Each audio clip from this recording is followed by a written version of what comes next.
KMC ni Kangaroo Mother Care ambayo mama anambeba mtoto wake ngozi kwa ngozi, muambatano wa ngozi kwa ngozi.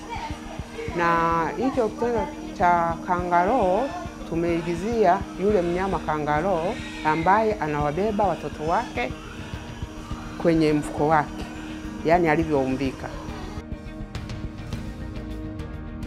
Mafanikio ambayo nimeyashuhudia kutokana na Kangaroo Mother Care ni kwamba watoto wanaongezeka uzito kwa wakati.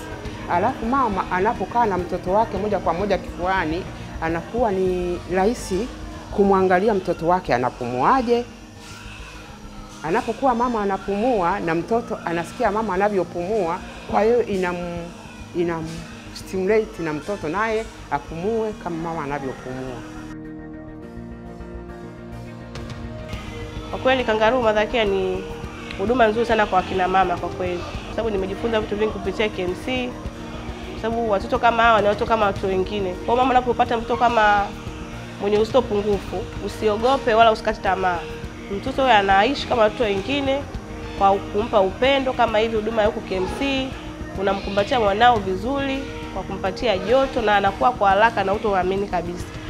Na mama wengine ambao bahati mbaya Mungu labda amejifungua amefariki, hii huduma sio mpaka mama mzazi tu afanye. Hata mtu ambaye so mama yake ana uwezo wa kufanya kama mimi ninavyofanya hapa. Na mtoto kamsaidia akakuwa tu vizuri.